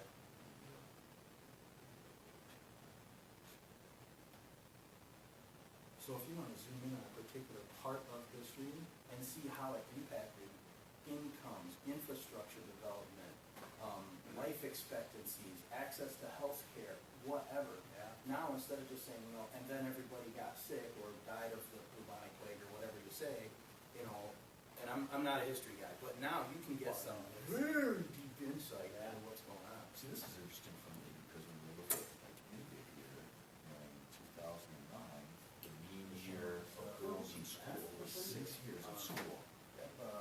Remember what it's at there. That's Is it type gap on it? no, don't. But Is it .org or .com? For what? Gap. or First one is there. that's cool. So right now, the first one that comes up is the health versus the well-being.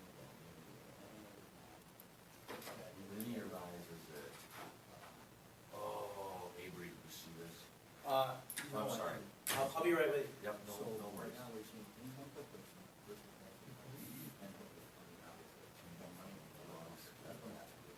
But broken down by region, the size of the body, the size of the country. So the colors here are related to the, what the region. And if you can click on any one of these, you'll get rid of all the other. Yeah, you can also hit play and see what happened over time, from 1800 or however far back the data goes back. It's amazing stuff. I should do a PD just on that. Every time I get around teachers, I show people this. I'm like, you can use it here. It's cool.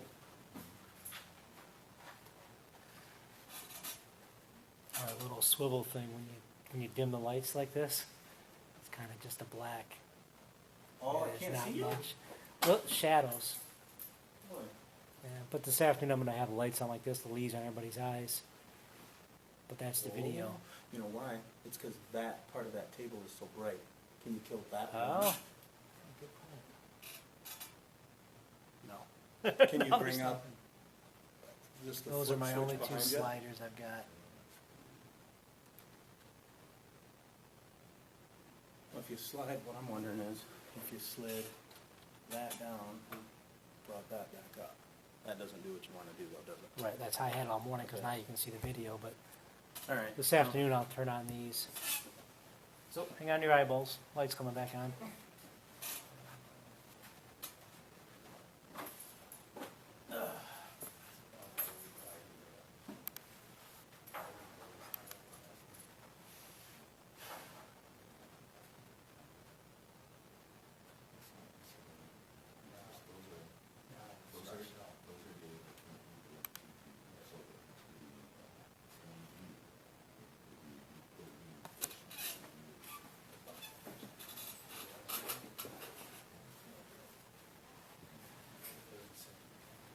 Okay, we'll get back into it. So this portion is some of the training that Esri has out at their facilities. I'll have you walk through that. But first I want to go over what GIS is, and so now you've had an opportunity to see the maps and kind of see the result and what we're actually looking for, what we want to get out of GIS. What do you think about that sheet? Could you hand it to your students? Could they get through it? I've got one change, pick that modified map, put that line in there. But do you think students, would that sheet be appropriate for your group? Modified it maybe, or I don't know. We'll have to. We haven't thrown it in front of students yet, so I'm curious when we do that. All right, so let's just in general talk about GIS, and we've already talked about Esri's made quite a commitment to their educational output. And I'm going to show you two PowerPoints. This is the PowerPoint they use for teachers. I've got another PowerPoint that I'm going to show you that you have access to on the Google Docs site I'll give you. And that's the PowerPoint that I actually presented to students when I was teaching this over at the KCTC. So when you start talking about GIS, you start talking about thinking of the outside world. Think about things that are interacting out in the outside world. And what we just saw with the maps, all those layers, if you look at the map in the center, that map is comprised of all those layers. And that can be a difficult concept for students if they haven't worked in something like this before, is that you've got layers on top of each other. You've got transparency, but an important concept is maps use layers of like things. So we're talking about population and maybe talking about geography, where the population is at, rivers, lakes, but those are all the layers we're going to put on a map to make a map representative of some theme. And that's where you start getting off and talking about thematic maps. You're making a map to represent some theme, or a map to solve some problem, or a map to just explain something. And that's the theme you're trying to create by using all of these layers. And I think some of that's intuitive for students. When I taught it, it was pretty intuitive what we were doing with layers and why we used layers. But definitely a concept, even though it's intuitive, to focus on a little bit so they understand they're there and understand what their function are. Does it help students to see a physical representation, where maybe actually showing the map and then took transparencies and physically laid them on top? Yeah, Or and even like the old encyclopedia where they had the human body with the different Right. layers, you know? I forgot about that. That's a good analogy. If that would help them understand the concept of layers sometimes you lose that physical idea when you just see it on a screen. Yeah, very true. One of the exercises I did, and I think we'll use this for schools that don't have any computer labs, is taking those transparencies and having two physical maps. Maybe one shows population and one is just a normal road map. And taking a transparency and you take a marker, and mark up the areas on that transparency, and you put it over on your road map. So now you've got a combination of the two. I've done that, and it's probably a good help right there, because that transparency is just like a layer. That's what we're doing. So yeah, that would be really good to do. So GIS, Geographic Information System.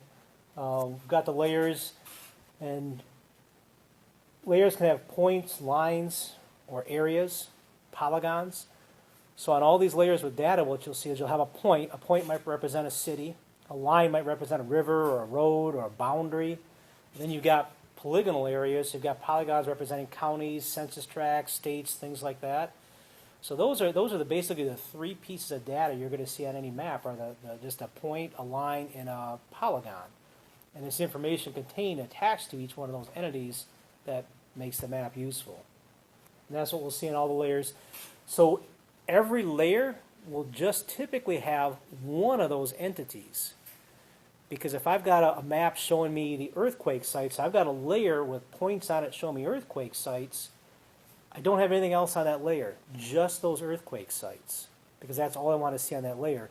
I can combine it with all the other layers also, the rivers, the population densities, but on individual layers, you will only have one of those graphic entities. And again, kind of intuitive for the students, but that's when you toggle things on and off, you're only toggling off one piece of data at a time. So that's basically the structured GIS. And then we looked at when you zoomed in and zoomed out, you can see the states and the counties and the census tracts, and those are zoom ranges you'll work on this afternoon. And that's important also. An example I always use is you wouldn't want to see all the roads of the U.S. zoomed way out. It wouldn't make any sense. But when you zoom into your city, you want to see the roads. And the smaller roads when you zoom in even farther. And then we'll use all of that for some analytics. So the analytics is really what makes GIS as opposed to a virtual globe application. So when we start talking about comparing these pieces of data, you mentioned the nuclear sites earlier, the nuclear missile silos or the sites. We might want to compare that with population. How far away is the population? Or if I'm looking to place a business, what are our population densities in the area? Is there another similar business in the area? Those are things we want to put on a map because they're graphic questions, so they're geography questions. So if I'm going to place a McDonald's in a city, what does the population look like around that area? Is there another McDonald's? Is there a Burger King? And you all probably know how they all share which one is it when a McDonald's goes up, a Burger King goes up right after it? Because McDonald's already did the work. McDonald's already knows the population is there, so they built a Burger King right next to it. But that's GIS, and that's what's different than just a virtual map like Google Maps. In Google Maps, you're representing the data, but you can't compare pieces of data. You don't have as much data to compare. So the analytics is what makes GIS a useful system. And part of that is just integrating layers from different sources. So the technology, GIS is the Geographic Information Systems, the software. The GPS receiver, that's that receiver you hold in your hand to get the GPS points.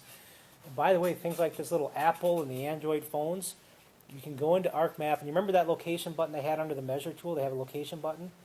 You can take an iPad, you can have your students walk around in a field or wherever in a city, and hit that location button and just start mapping points, and they can add information to the point as they map them. So when you get back, you've got that table I showed you already in the map right off an iPad or a phone. So they can take an Android phone or an iPhone and do the same thing. The iPhones and I think the Android also are a little bit limited in capability. They're not the same as what you'll see on the screen. The draw features aren't in there. That's probably the main thing. But they can add location points. So you can gather data, collect data, and bring that into your system, and then put that in these maps. And we'll go through that also, how to bring that data into the maps. Remote sensing, so I've got a picture of a satellite and an airplane there. Historically, we've had satellite data collecting these images, and we've had some aerial photography collecting these images. Now, Mr. Nkuba has a drone that we're going to attach a camera to. And this is happening more and more often. They're attaching cameras to drones, and the thing is, when I'm taking a satellite image, typically what I'm getting back is a 15-meter square. They show me what's in that 15 meters. So if I'm looking at a forested area, I'm going to get back a pixel that represents 15 meters, which is a pretty big area. And in that pixel, it might be all green, so I might have spruce or oak trees in that area, depending on what it reflects back. With a drone, I can get down to less than a meter, because now I'm closer to the ground. So my resolution, my fidelity is a lot higher with a drone. So the industry, as we speak today, is going through somewhat of a turnover in that we're now getting these higher resolution images. how do we manage those? What do we do with them? How do we manage them from the software standpoint? And we're going to see more and more of that. So I guess maybe what I'll do is add a little picture of your drone up here in the future so we can start Oh, talking yeah. about those also. You got one? Yeah. I Ordered it. The other day, we got a, grant, is my word, we got a grant for it. And what are you gonna attach to your drone? To start Like a with, GoPro we've or got a something? GoPro Hero Edition, so just visual.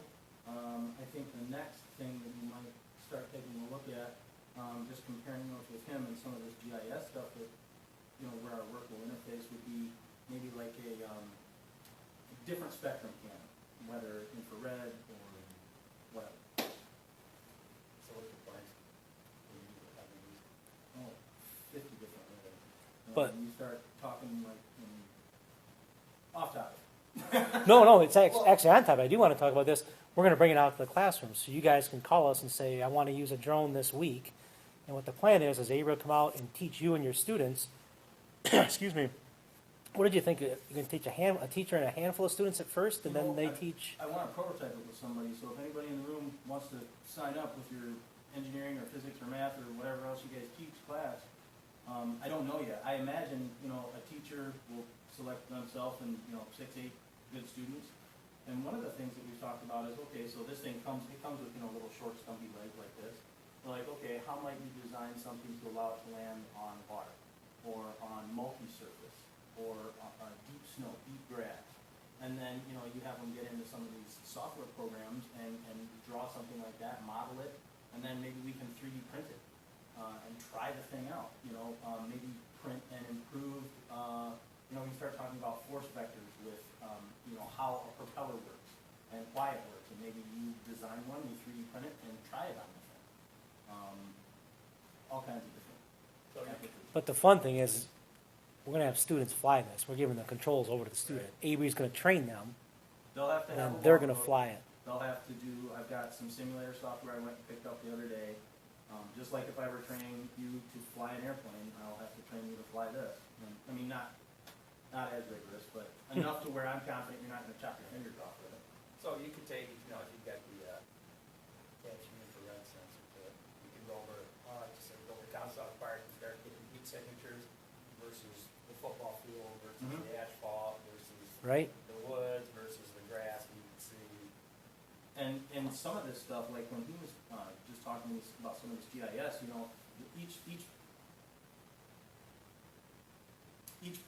going to have to take over this part of the discussion, but each pixel of light is analyzed by the software down to like the angstrom level, so you can say, that leaf right there is a aspen, that leaf is a such and such spruce.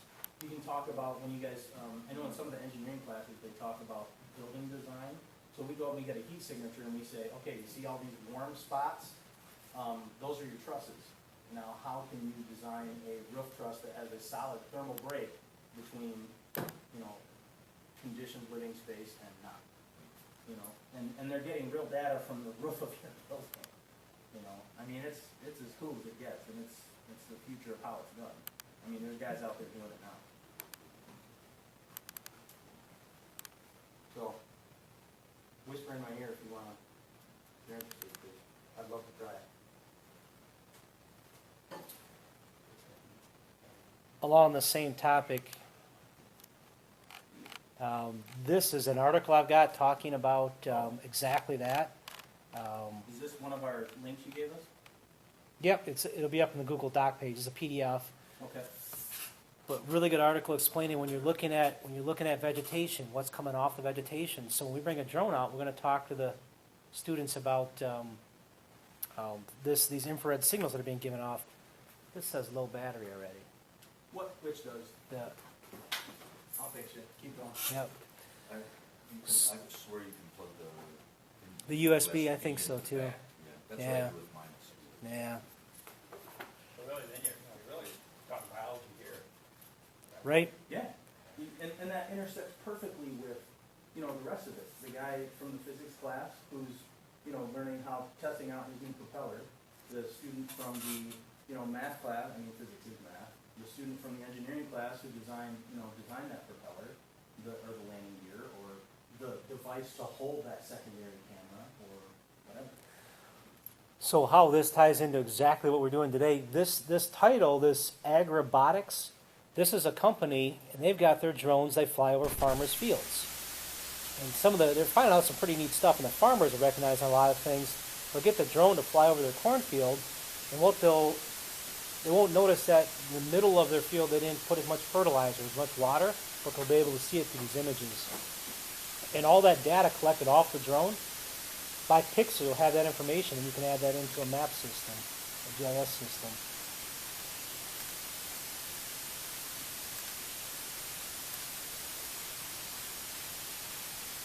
Also on Esri's site, if you wanted to talk to your students about what careers are in the area, there's a whole who uses GIS site. There's also an education, different, I think I showed you at the beginning, there's different sites for talking about students, talking about teacher case studies. Pretty good information there. Some examples of it. So we're using right here this row across the top here, ArcGIS Online. So it's compatible with just about everything in most tablet and smartphone devices. When we start getting down to the full-blown ArcGIS down at the bottom, that's only available in Windows. So everything we're using today is going to be ArcGIS Online. This is just showing you some of the different applications in their suite, but it's compatible with all of these. And we'll go to this in a minute also.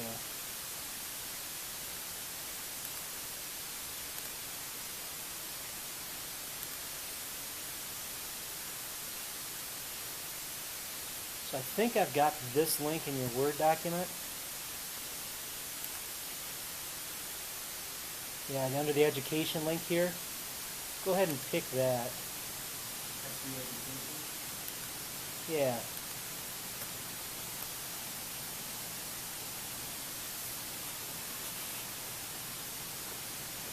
Was it in there? You guys able to get to it? It was blank when I hit it the first time. Just came up.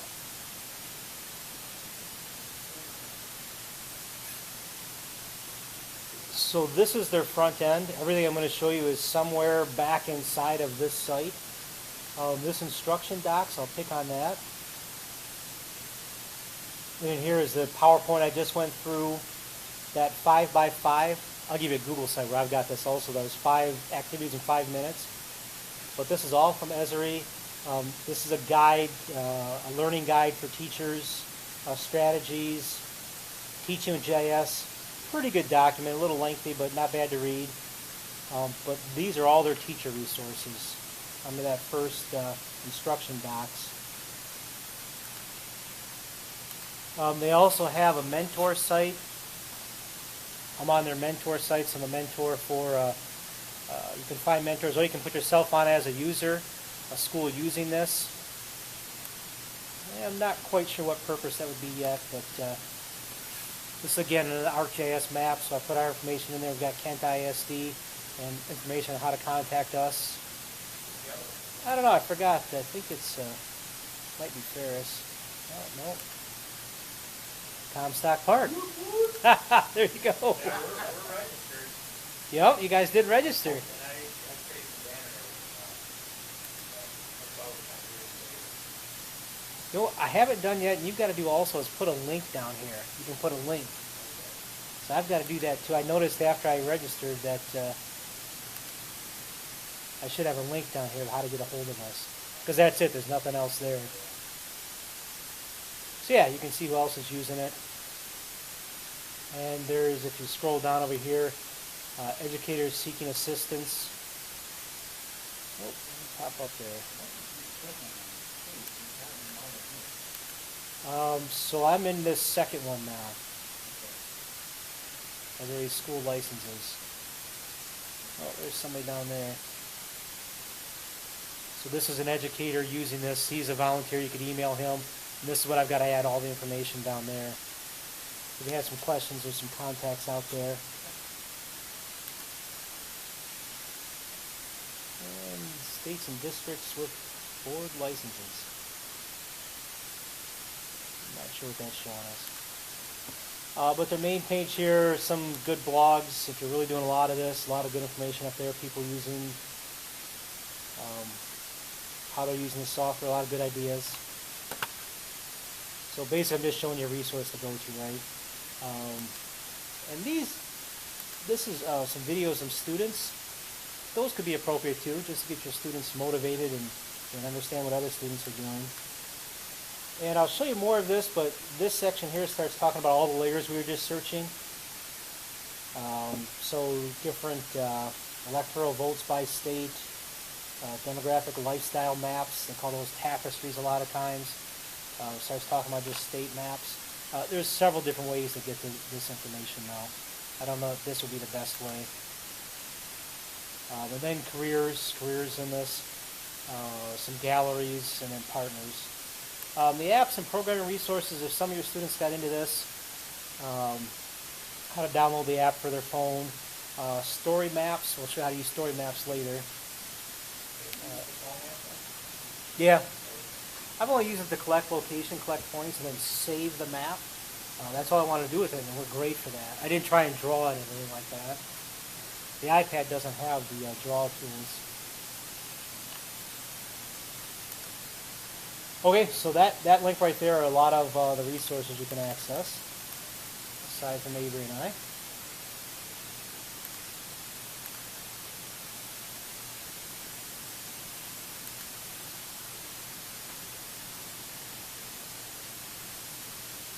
And the Living Atlas, this is a bunch of base maps already created. You guys talked earlier about making the maps for your students so they didn't have to add all the layers. This Living Atlas, and I think that link is in the Word document also. This goes through and describes what all these maps are. Like if I pick imagery here, it'll tell me what different image maps I have. Just a base map, temple imagery. So now we're getting some that heat signature you were talking about earlier, event imagery, multispectral, so now infrared, near-infrared sites. All the information describing exactly what those are for your students are on this site.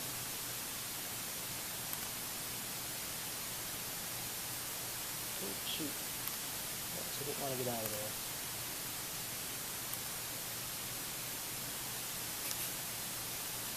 In this Living Atlas, this is actually where you can get a lot of data, and this is where your students and you can spend a lot of time browsing through. So go ahead and go to this site. I want to show you a couple things in here. So I've got Living, not sure if Living, that link is going to get you there.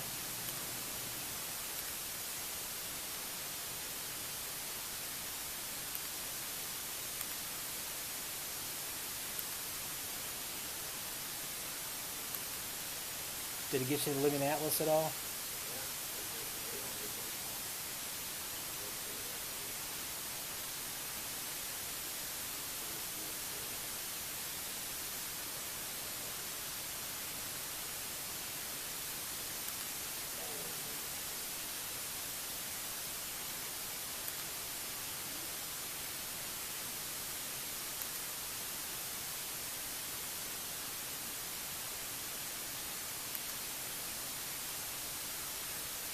So this is also a good place to start with students, just to start getting the concept of GIS ingrained in what it's actually doing. So most of these are thematic maps. There's a theme behind them. What does the map represent? This map right here has got the near-infrared data on it, showing different vegetation. And the slick thing about this site is if you're asking your students to explain what's on the map, for every one of those maps you pick, it'll go ahead and explain. I got far enough to see the image.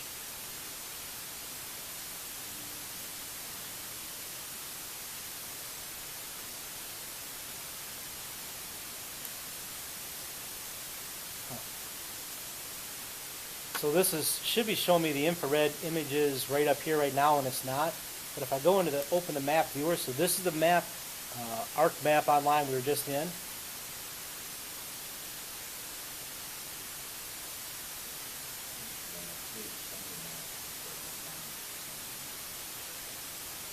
Yeah.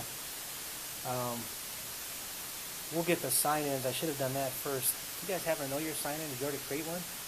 Yeah, I knew you did. We're going to create a new one. But I forgot about that. Some do require a sign-in. Let's go ahead and do that right now then. So view one of those maps, or just go back to arcgis.com and go into map and pick this sign-in.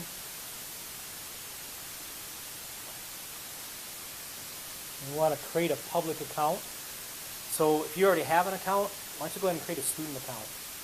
You know, Comstock, student 1, 2. But create an account, you can use them today unless you find your sign-in. So go back to ArcGIS and pick sign in. In the lower left, you have create public account.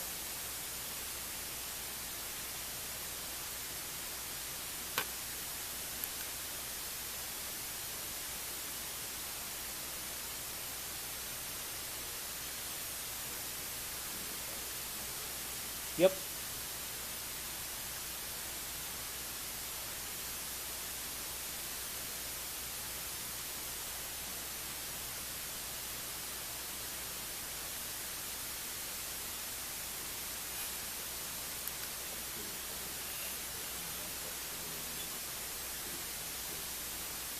No.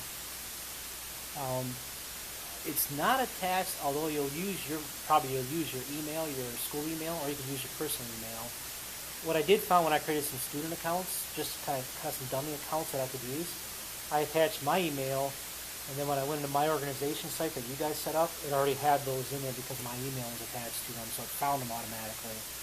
But you are creating an account that's separate from your other sign-in. And I just use KSD student 1.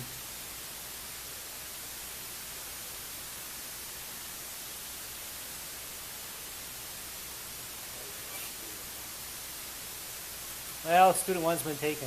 Student 1 through like 500 have been taken. So that's why I put KSD in front of it. Somebody want to put Comstock student 1 or CP student 1?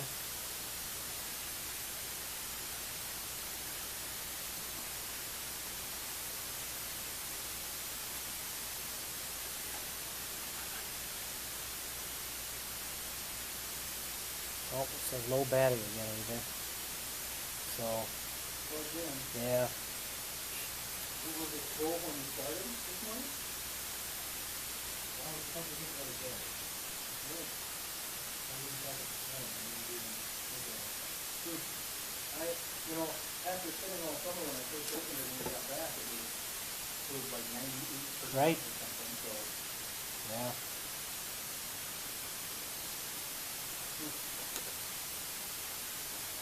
I'll shut it down over lunch and let it recharge then.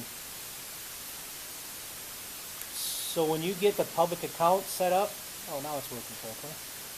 When you get the public account set up, go back to that atlas and browse around there for a few minutes, and then we'll actually go into some of the exercises.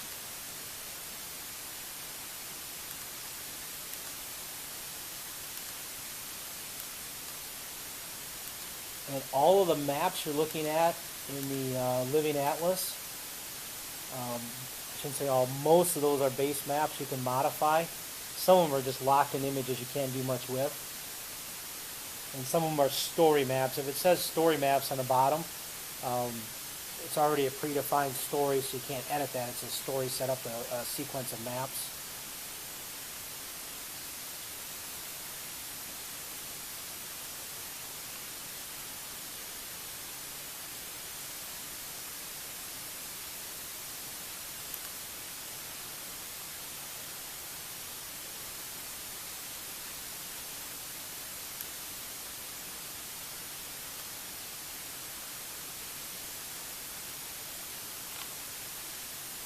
Got a couple like things like this tapestry segmentation map, just showing you the different living conditions in areas.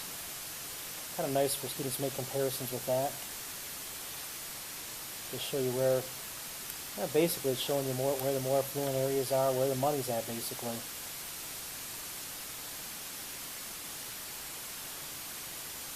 Zoom into Grand Rapids a little bit here.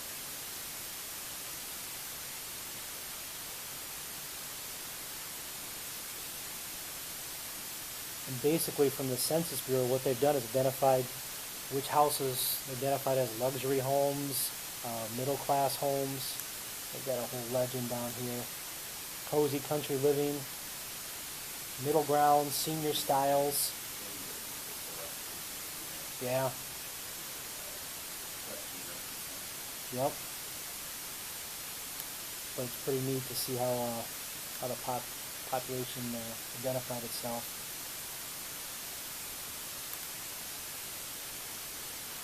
So we took a whole area there. I picked that area, and for that zip code, savvy suburbanites. So that's East Grand Rapids area. So that's what they labeled it, savvy suburbanites. And it was by percentage, right? The higher majority of them selected the savvy. And here they got affluent estates. Looks like the largest one selected in that area. Yeah, must be a combination of them. So, some pretty interesting maps up there that the kids would enjoy. Okay, so just keep in the back of your head the Living Atlas. A great place to start for kids if they're looking for projects. And so that actually be a good time to talk about something like that. How do you find that again, the Living Atlas?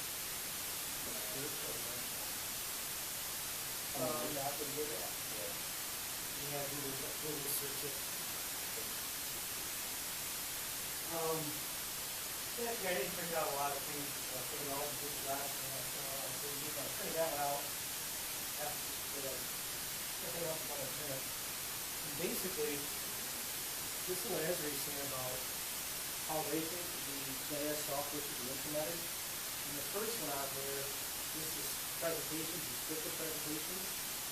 The whole idea behind that document, so this afternoon you guys are going to walk through step by step a couple lessons and we do some scripted, we're creating some kind of scripted stuff. We walk through step by step and learn how to use this software. And it's interesting that it's kind of fun to do initially, but if that's all you ever do with your students, GIS is going to be really boring pretty quick.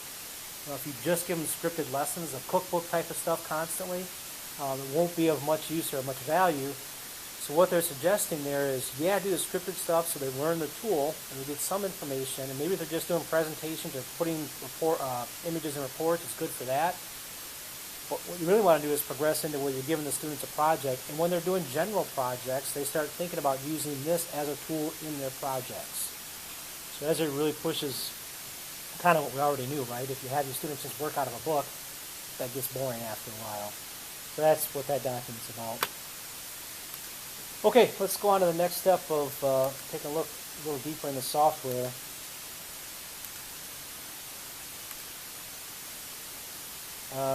We just created an account. Was everybody able to create an account? You guys were able to create an account? Okay. And look at that.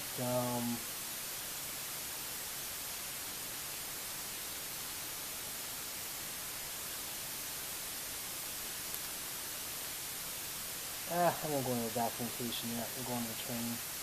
So you should have in your Word document a training link.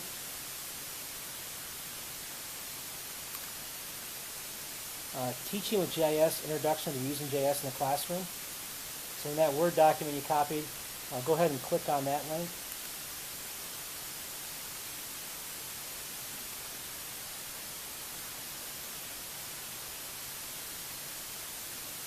And it should bring you right to a login, and use the login you just created.